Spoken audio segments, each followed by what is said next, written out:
ciencias. Es horrible, ya. También pone el libro como entre 120 años, 130 años y la longevidad de los presidentes. Se sitúa en 120 años. Estoy revisando algunos otros datos porque me llamó la atención. Y tenemos la edad más alta registrada. La persona más longeva es una mujer, una francesa, que según se cree murió a los 122 años, y este puertorriqueño que vivió hasta 115 años. Tal vez haya un poco de inconsistencia en el registro de su edad, porque las partidas de nacimiento y los registros no eran muy confiables hace 100 años, ¿no? Entonces, tal vez podrían tener más o menos años, pero de todas maneras son bastante longevos. Actualmente, la persona, este es del 2021, la persona con más edad era la de 118 años, probablemente una japonesa, según el nombre que está aquí. Kane Tanaka, mejor dicho, Kane Tanaka. De origen asiático debe ser por el nombre, ¿no? Pero 118 años, y aquí también, más o menos coincidiendo con lo que dice el libro, calcula en 130 años o un poco más el periodo de vida. Entonces, no es mucho. No es mucho, y fíjense, si la vitalidad es hasta los 30 años, las otras 3/4 partes de la vida se pasa en una culminación del desarrollo de la vitalidad. Entonces, bueno, para tenerlo en cuenta. Aún así, esta pérdida de funciones también se conoce como senescencia, como un conjunto de cambios involutivos que ocurren en las fases finales de la vida, obviamente que involucran o conducen a alteraciones morfológicas y funcionales que llevan en último término a la muerte. Entonces, así como en el primer párrafo, en este párrafo concluyente, se habla de ese conjunto de cambios involutivos que poco a poco van conduciendo al envejecimiento, a la pérdida de funciones, pérdida de capacidades, que finalmente van a conducir a la muerte. Entonces, ustedes llevan un curso luego que es atención del adulto mayor. Ahí van a ver con mucho más detalles, por ejemplo, la tasa de filtración renal, ¿no? Y la terapia para ese tipo de enfermedades, ¿no? Aquí estamos notando que obviamente es una característica del envejecimiento. ¿Qué más? Otra característica del envejecimiento, esta se menciona en la segunda parte, pero en primer lugar se menciona como característica del envejecimiento un aumento de la tasa de mortalidad. Y ahí sí vamos a hablar sobre la ecuación de Greenberg, que habla sobre cómo al final de la etapa de la vida, es decir, cuanto más años tiene un grupo poblacional, la mortalidad tiene una relación distinta al inicio de las etapas de la vida. Entonces, aquí se produce un crecimiento exponencial de los fallecidos, es decir, ya no se suman, sino que se multiplican. Los fallecidos, las personas que mueren, van aumentando de manera exponencial conforme aumenta el tiempo de vida. Eso quiere decir esta ecuación, que más adelante está mencionada. Entonces, al principio, todos conservan una vitalidad normal, pero luego, miren, se produce esta caída de supervivencia. Esta caída de supervivencia es que hay más muertes cuanto más nos acercamos al límite de edad o cuanto más años va cumpliendo una población. Este gráfico tiene otra línea inferior que va a comparar la supervivencia de las poblaciones, que más adelante vamos a ver. Pero en este momento estamos utilizando el cuadro para escribir la primera característica del envejecimiento. Aumento de la tasa de mortalidad después de la maduración. Llegamos hasta los 30 años y a partir de ahí comienza la caída con una caída mucho más proporcionada o mucho más evidente cuando ya se acerca a los extremos de la vida. Otra característica, hay que cambios en la composición del organismo. Esos cambios en la composición del organismo van a resultar también en cambios en la funcionalidad, o sea, en cambios en la función. Y esos cambios en la función, sumados a estos cambios de composición, obviamente resultan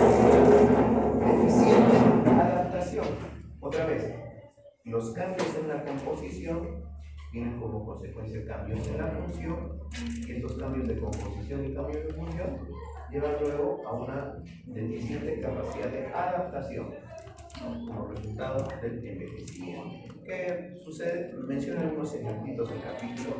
Disminuye la masa magra, o sea, los músculos, perdemos fuerza, perdemos rapidez de reacción, perdemos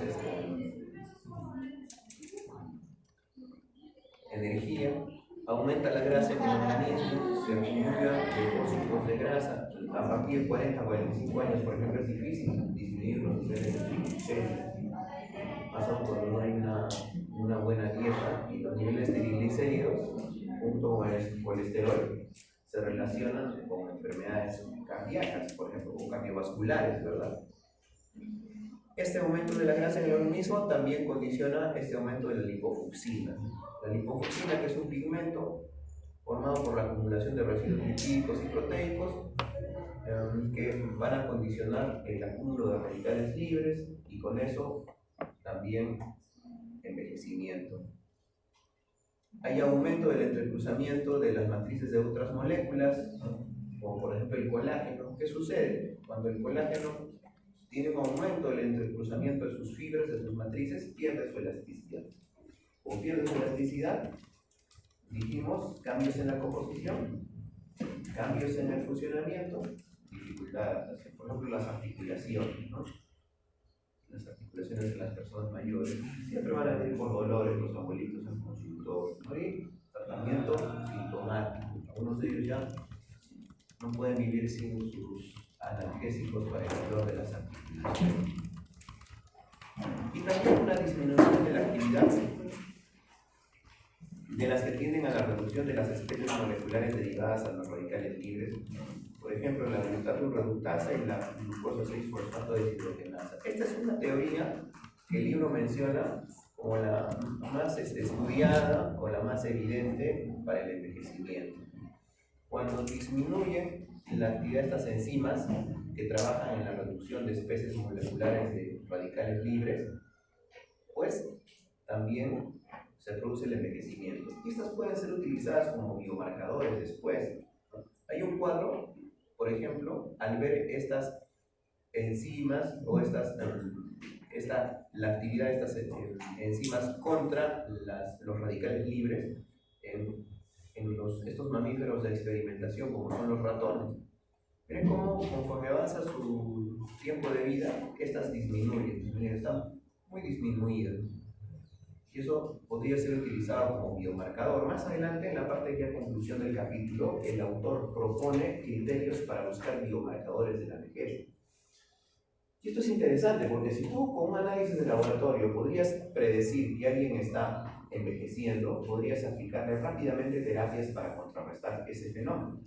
Si tú descubres que alguien envejece más rápido que otro, una población envejece más rápido que otra, podrías tomar medidas terapéuticas para que eso no suceda o para contravenir esos problemas. Entonces, por eso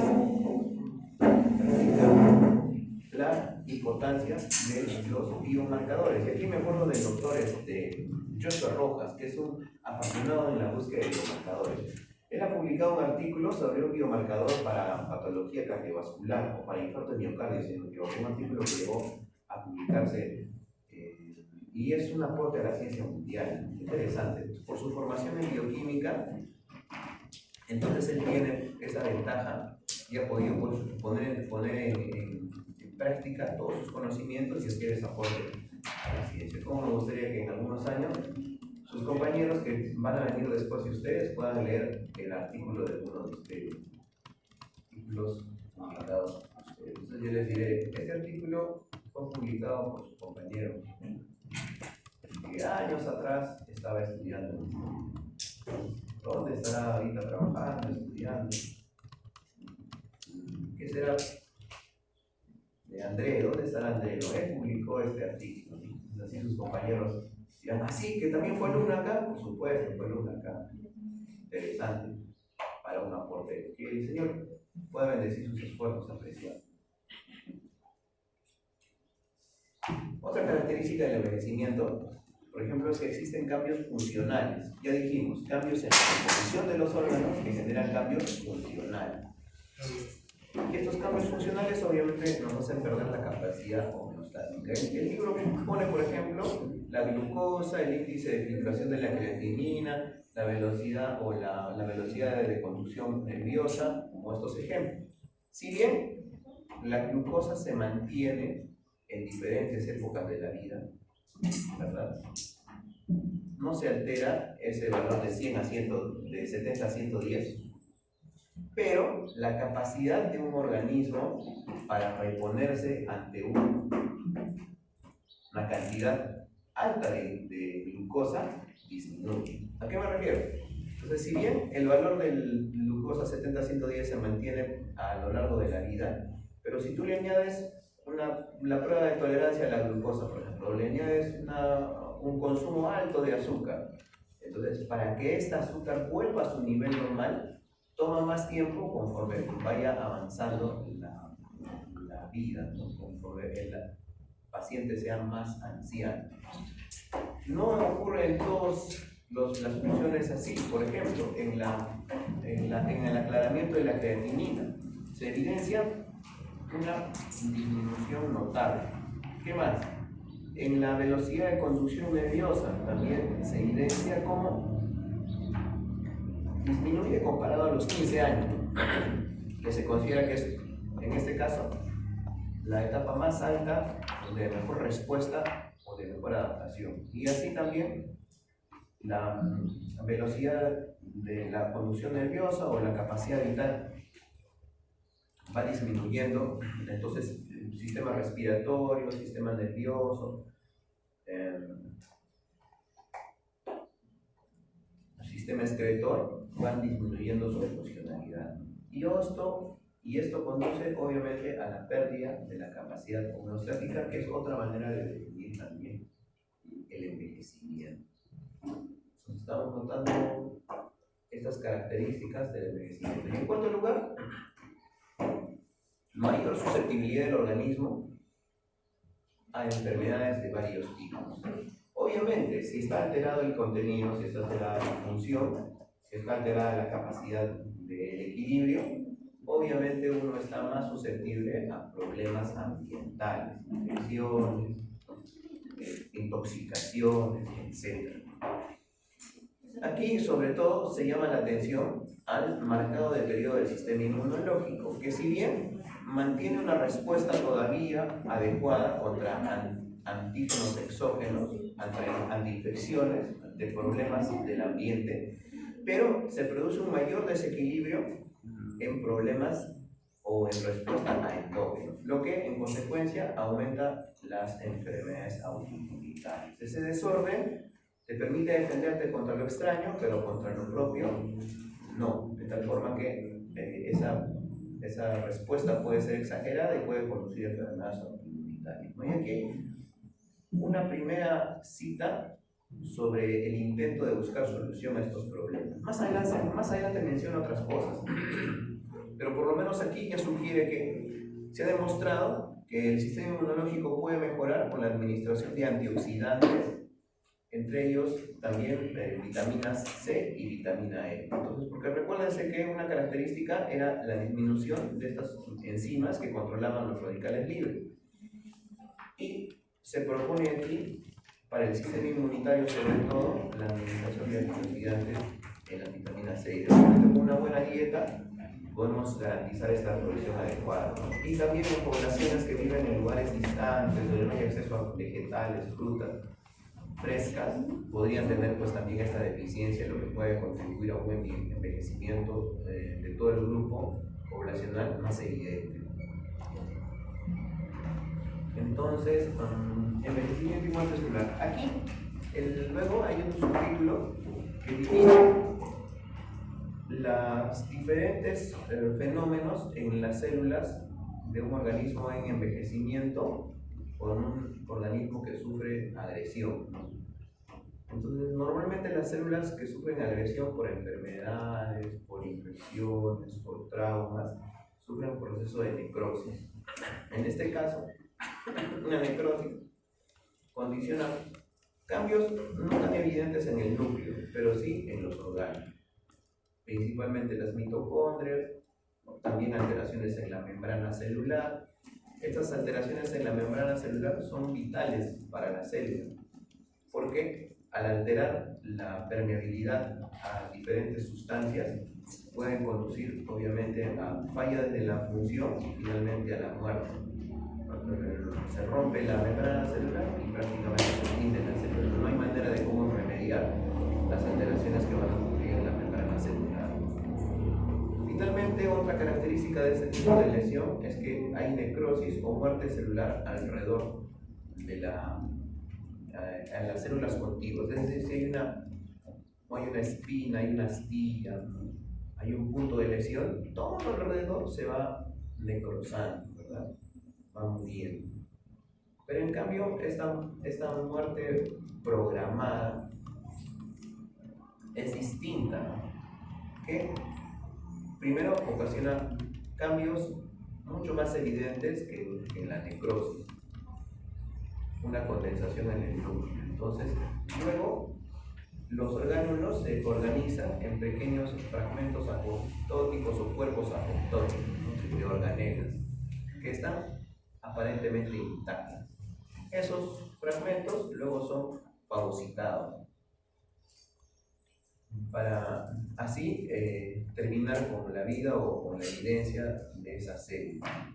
Entonces, como ven, este tipo de muerte programada no ocasiona las reacciones que aquí hay, ¿no?, inflamación, necrosis de células contiguas, lo que rápidamente se pueden resolver con la ayuda de la fagocitosis, que elimina estas células que van muriendo de muerte programada. Entonces,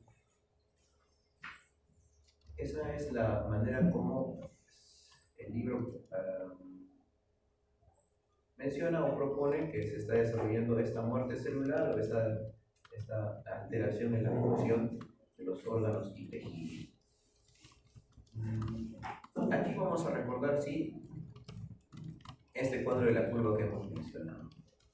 Esta ecuación de Gompers. La ecuación de Gompers, ¿qué sugería? Dijimos, la ecuación de Gompers evidenciaba cómo en las personas, en un grupo poblacional, las personas de más años tienen un aumento en la tasa de muerte. En cambio, las personas más jóvenes, en los inicios de la etapa de la vida, esta mortalidad se mantiene casi lineal, para luego producirse esta caída brusca, que es igual a decir que cuanto más años viven, cuanto más cerca están del límite de la edad, más muerte se produce.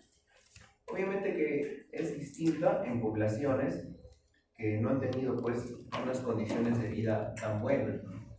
Sociedades en guerra, en problemas sociales, ¿no?, en problemas ambientales como sequías grandes. Obviamente ese tipo de expectativa de vida, ese tipo de curva de supervivencia es distinta, ¿no?, creando este gráfico a manera de un rectángulo, porque aquí rápidamente se produce una pérdida de esa supervivencia de las poblaciones, ¿no? Hay muertes materno-infantiles, hay muertes de niños, pocos de ellos llegan a una etapa adulta, pero al final obviamente también se produce esa caída acelerada al final de la etapa de vida o al final de la curva de supervivencia de la población. Entonces, obviamente en estas sociedades que tienen mejores condiciones de vida, esa caída se nota mucho más que en estas poblaciones que han sufrido problemas durante toda su existencia. Aquí tenemos que hablar, por ejemplo, de las modificaciones positivas que ha tenido la medicina preventiva, que ha tenido el uso de antibióticos, las técnicas quirúrgicas. Tenemos que hablar sobre los conocimientos sobre nutrición que se han tenido, suplementos nutritivos, terapias nutritivas que han podido sustituir algún problema de alergia, etc. ¿Qué más? Tenemos que hablar cómo las sociedades, a través de sus leyes, ¿no?, han tratado de establecer sociedades en las que las personas puedan tener la posibilidad de desarrollarse sin los riesgos, pues, de crímenes, de situaciones que impidan su desarrollo. Si bien no ha sido lo ideal, porque hay sociedades que todavía no terminan de implementar condiciones de paz, de seguridad, por lo menos hay una diferencia que se puede notar en la supervivencia de poblaciones que han tenido condiciones de vida mucho más peligrosas. Entonces, esta curva de supervivencia representa el porcentaje de individuos de una población que sobreviven en función del tiempo. ¿Cuántas personas sobreviven en función del tiempo? Gompers dice que sobreviven, pero luego en la etapa final, esta relación se hace mucho más evidente. Hay una caída muy notable en la supervivencia, es decir, hay más muerte. Aquí hay una primera cita que no debería estar en el libro, porque más es un enfoque de la cosmovisión del autor. Si bien no lo cita él, pero cita este autor Miquel, que señala un asunto en 1844. ¿no? Ya conocemos a la drosofila, los ratones que han sido utilizados para los experimentos, fisiología, farmacología y los seres humanos. Entonces, aquí se intenta comparar el periodo, ¿no? las curvas de supervivencia de las moscas, de los ratones y de los humanos. Entonces, estas viven días, estos viven años, perdón, meses o semanas, y estos viven años. Pero sus curvas de supervivencia, dice este autor, son similares. Es decir, las mosquitas viven días, pero al final de sus días de vida también se producen más muertes. Los ratones, al final de sus días también se producen más muertes, ¿no? Los humanos al final de sus días también. Pero aquí lamentablemente no está reuniendo todos los datos para hacer esa conclusión, porque miren su conclusión. Esta notable similitud de las curvas de población nos indica que la estructura de las mismas se ha mantenido a lo largo de la evolución de las especies. Esto es una conclusión basada en una recolección no completa de evidencia, porque acá se está olvidando de las tortugas, se está olvidando de los cetáceos, se está olvidando de plantas que viven cientos de años. Entonces, otra vez, la cosmovisión de una persona altera sus conclusiones con respecto a la evolución. Cuando leamos, seamos críticos en la lectura. Nuestra cosmovisión no impide nuestro desarrollo de la ciencia, nuestras capacidades de investigación. Nuestra cosmovisión no nos hace menos científicos, no nos hace menos capaces, porque podemos nosotros no solamente analizar los datos que coincidan con nuestra perspectiva. Si hubiéramos analizado esto considerando la longevidad de otras especies, tal vez no hubiera habido esa similitud que luego nos hace concluir, creo yo equivocadamente, en una evolución. Porque aquí hay otro dato más. Esto ocurre en diferentes partes de la biología apreciada. Cuando se comparan embriones, por ejemplo, dicen, el embrión del pez se parece al embrión del mamífero, y se parece al embrión del reptil, y se parece al embrión del humano.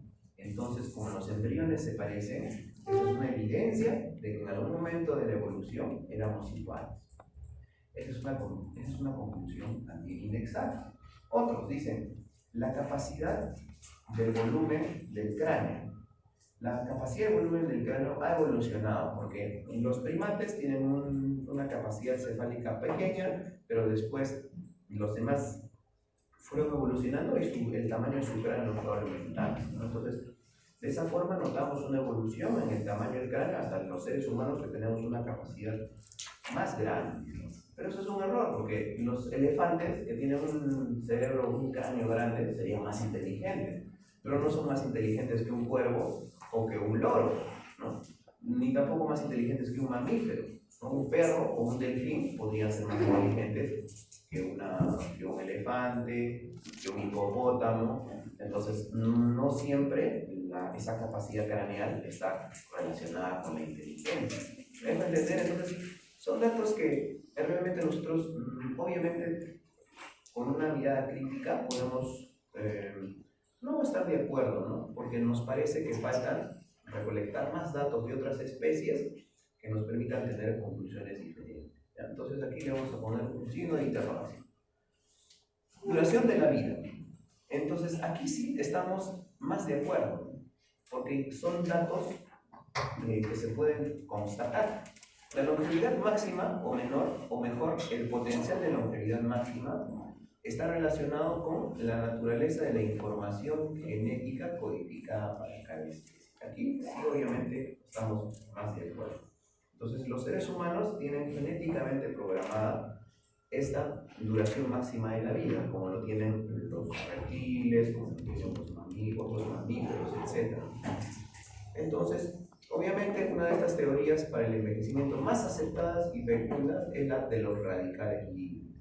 Se postula que estos causan daños en los compuestos celulares que conducen a las pérdidas de función asociadas al envejecimiento. La célula se defiende contra estos radicales libres mediante la acción de los antioxidantes. Y aquí también vamos a encontrar la diferencia de por qué las mujeres son más longevas que los varones. Al final del capítulo, si ustedes se recuerdan, bien leído, menciona que los estrógenos ejercen un papel muy importante en esta diferencia de vida. ¿Por qué?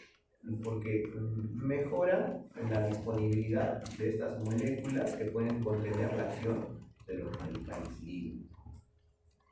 Entonces, esta es una teoría muy interesante sobre el envejecimiento. Además, pueden ustedes buscar cómo mejorar la acción de los antioxidantes en el organismo, haciendo una investigación. ¿Qué acciones me ayudan a tener más antioxidantes? ¿Cómo adquiero más antioxidantes? ¿Cómo mejorar la acción de los antioxidantes? Busquen eso en el buscador que quieran, en la investigación que hagan. Quizás se van a dar con la no tan novedosa sorpresa, o sea, un tema ya conocido, que estos antioxidantes y su acción adecuada está relacionada con el sueño adecuado, la dieta adecuada, el ejercicio adecuado, aire limpio, aire puro para respirar y control del estrés, etcétera, etcétera. Que nosotros ya hemos mencionado en una ocasión anterior, conocimiento que ha sido importante para promocionar un estilo de vida saludable. Obviamente eso puede llevarnos a tener mejores condiciones de vida en el extremo de la vida, pero lamentablemente todo va hacia una culminación. Esperanza de vida al nacer. La esperanza de vida al nacer, a diferencia de una duración máxima de la vida, es un concepto teórico, dicen. ¿Por qué un concepto teórico? Porque tenemos que ver que intervienen muchos factores y no solo la genética, sobre todo factores ambientales, factores nutricionales, factores sociales que pueden afectar en esta esperanza de vida al nacer. Es así como esta esperanza de vida al nacer en los últimos años ha mejorado de manera sorprendente. Miren, a principios del siglo XX apenas la expectativa de vida era 50 años, 1900. Pero luego, en la actualidad, esa expectativa de vida o esa esperanza de vida al nacer ha aumentado. En sociedades como las nuestras, eso también ocasiona que hay mayores enfermedades crónicas, mayores enfermedades no transmisibles, y da un fenómeno que se conoce como un cambio en la epidemiología. Ya no son enfermedades por accidente, no se vuelven enfermedades crónicas de naturaleza distinta. Esto obviamente se ha logrado con los avances de la medicina. Los antibióticos, menciona el libro, la nutrición, las técnicas quirúrgicas, etcétera, que ya mencionamos hace un momento. Pero aquí también el capítulo es un poco, pierde el optimismo con el que comenzó, porque dice que es muy poco probable que se pueda lograr un aumento en la esperanza de vida como se ha logrado hasta este siglo. Es decir, que las personas lleguen a vivir 150, 200 años, 300 años. ¿Sí? El autor lo ve muy difícil porque se remite a los patrones genéticos que nos dan máximo una expectativa de vida hasta 120 años, 130 años.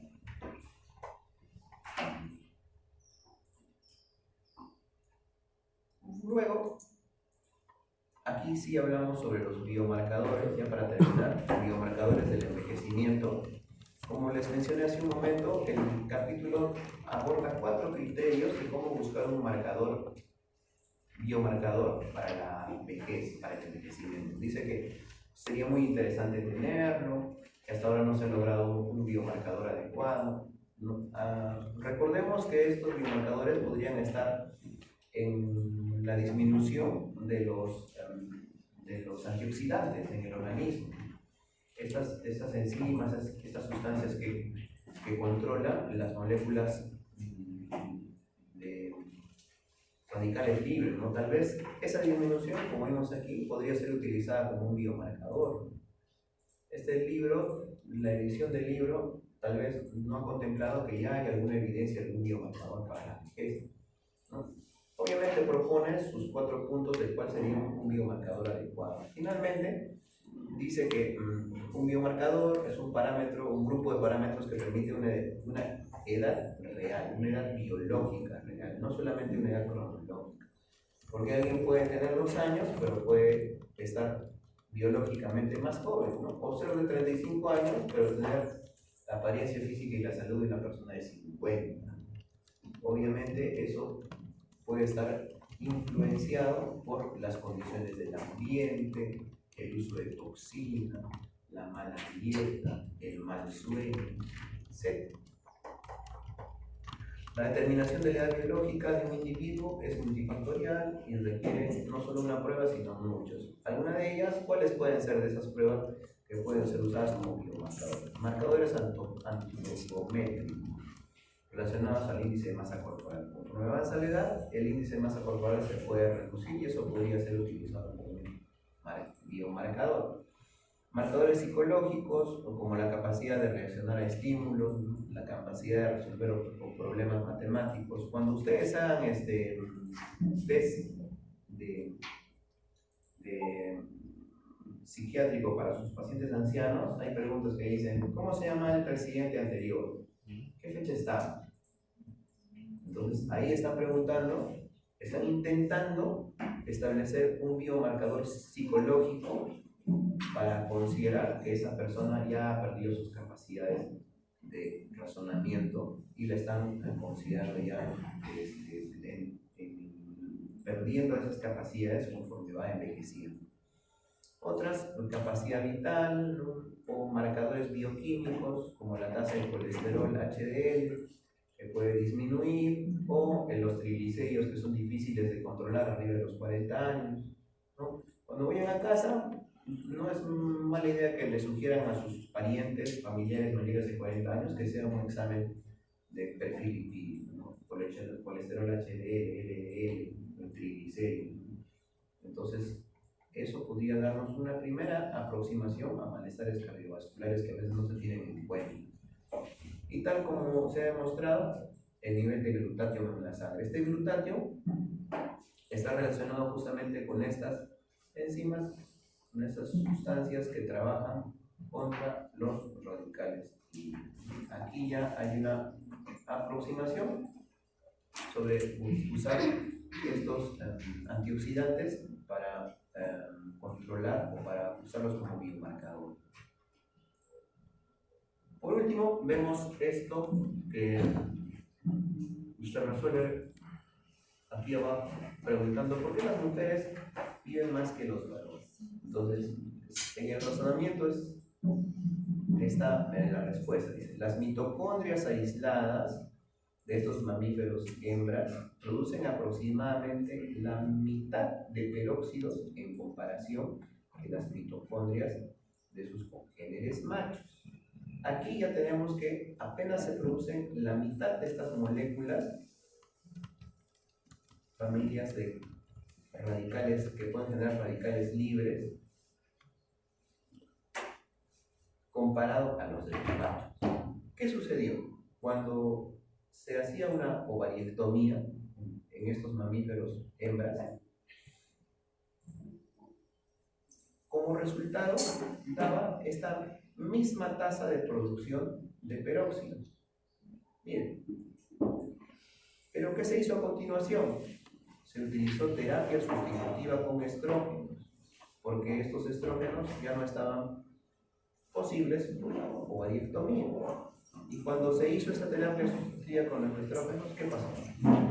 Previno este efecto causado por la ovariectomía. O sea, la tasa de producción de peróxidos se redujo a la mitad en comparación con los congéneres machos. Aquí ya tenemos una primera evidencia que esto sobre la protección de los estrógenos, ¿no? Por eso cuando se hace una histerectomía, siempre se trata de conservar en la medida de lo posible los ovarios, ¿no? Cuando van a extraer un quiste de ovario, tratan de salvar un resto de ovario que pueda quedar. Y eso incluso puede dar el riesgo de que se vuelvan a producir otra vez quistes de ovario. Pero es mejor ese riesgo a que puedas quedarte sin una insuficiente provisión de estrógenos. Además, acuérdense que los estrógenos también están relacionados con la capacidad de fijación, o mejor dicho, con la funcionalidad de los huesos y el riesgo de osteoporosis. Entonces es por eso que en la histerectomía se trata de conservar, o en la exéresis o en la ovariectomía por problemas de quistes, se trata de conservar una porción de estrógenos de ovarios para que continúe su producción de estrógenos. O también terapia sustitutiva. Además, los niveles de glutatión son mayores en mitocondrias aniquiladas en estos mamíferos hembra, en comparación con los machos.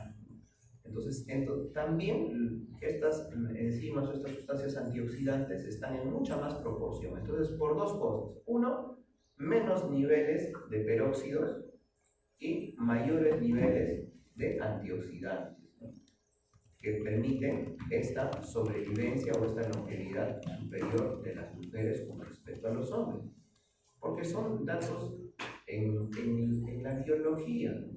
Es difícil poder superar solo por perspectivas o por una cuestión ideológica este tipo de barreras que nos pone la biología.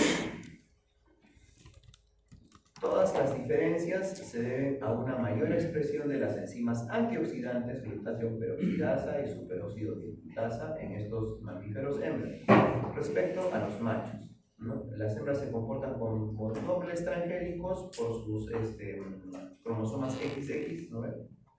Y sobreexpresada en las enzimas antioxidantes, las cuales les confieren una protección extra frente al estrés oxidativo asociado al envejecimiento, que es una de las teorías sobre el envejecimiento. Entonces, finalmente, como les dije, el autor quiere darle una perspectiva positiva. Quiere ser optimista, porque dice: envejecer es normal. Envejecer es normal. El envejecimiento es fisiológico. 3 veces insiste en un solo párrafo sobre lo normal y lo natural que deberíamos considerar el envejecimiento. Si bien hay patologías, hay enfermedades que son más comunes en el envejecimiento, no quiere decir que el envejecimiento sea una enfermedad por sí misma. Dice que algunos dicen: no, ya está viejito, ya que se muera, no, ya qué vamos a hacer. No, él dice: deberíamos tratar esas enfermedades del pulmón, del riñón, del hígado, de las piezas dentales, para que ese adulto mayor esté bien tratado. Lamentablemente en la actualidad, en una cultura de desecho, dicen: bueno, ya están muy mayores, ya hay que concederles la eutanasia. Hay sociedades que no solamente aplican eutanasia a personas que están con enfermedades terminales, ¿no?, minusvalías graves, ¿no?, sino que inclusive ya algunas personas en su edad avanzada en la vejez ya las consideran como desechos de la sociedad. Entonces, no es lo correcto, ¿no? En ese sentido sí podemos coincidir con el autor de que el envejecimiento es un proceso fisiológico, pero para nosotros el envejecimiento no es normal apreciado. En el colegio, en la universidad, dicen, el ser humano, el ser vivo nace, crece, se reproduce y muere. Ahí acaba la expectativa, no hay más. Desde nuestra cosmovisión, nosotros podemos darle una esperanza a esa persona que está con diagnóstico terminal, con pronóstico reservado, con tratamiento paliativo, ¿ya? No hay más que hacer, pero podemos darle nosotros una esperanza, y la esperanza puede rebasar esas condiciones terribles que el paciente puede tener. Finalmente, este texto nos deja en duda porque estoy de acuerdo con el texto en el que podemos tratar la vejez no como una enfermedad, sino como un proceso fisiológico. Pero no es normal. Para nosotros envejecer no es normal. Finalmente nos lleva a una condición que es la muerte. Y acá una cita que, miren, desde el año no sé cuánto antes de Cristo, decía, la edad máxima es 70 hasta 80 años, pero después pronto pasamos y morimos. Interesante que llegan a las mismas conclusiones que después durante muchos años han llegado a poner la edad vital entre 70 y 80 años.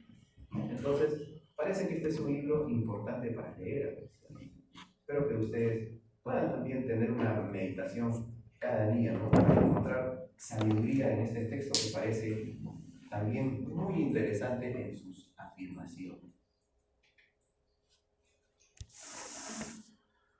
Es un capítulo pequeño, hemos terminado la primera unidad, el examen es el jueves 14 y